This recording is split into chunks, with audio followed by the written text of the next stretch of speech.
I came from a family that didn't have a lot of money. My mom had 4 kids and we lived in a trailer, and my father was never around. So it was all on my mom. And there were times when my mom didn't eat so that we could eat. My mom was my best friend.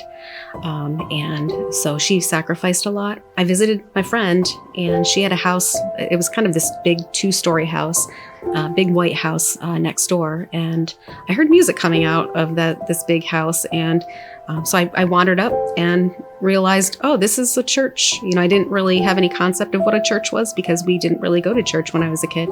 But so I wandered in and I heard music and I love music. So I just wandered in and started singing and nobody really cared. And I mean, because we were so poor, we played outside a lot. And I probably looked just like a little ragamuffin, like wandering into the church, you know, dirt on the knees, dirt on the elbows, probably dirt on my face. The upstairs was the church and the downstairs was the pastor's house.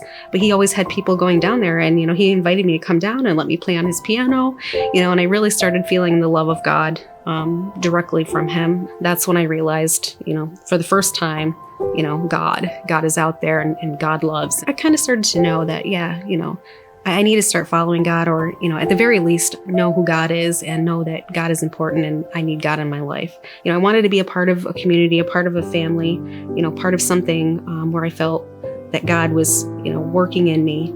And it wasn't until I came here and actually decided to sign up for Discovering Christianity. Got to know Dave Fries real well. And, you know, he was actually the impetus that led me to the Lord in a really big way, because I didn't feel like I deserved God. I didn't feel like I deserved to have the love of the Lord. You know, I'd always felt like a sinner and I'd always not felt good enough. But Dave assured me, you know, he said, we're all sinners. You know, none of us is perfect and God loves you anyway. And, you know, that stuck with me. During class, I'd gotten to know Jesus really well.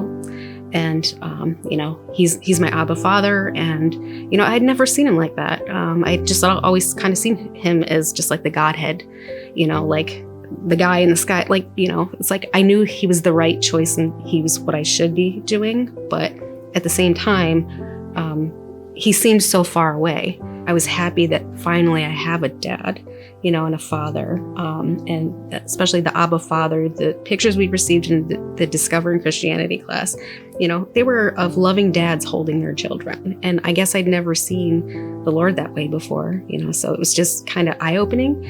I'm 48 and I'm getting baptized. You know, I've tried and I've been seeking, and it wasn't until I came to Lakeshore that I actually really found Jesus and found my church family.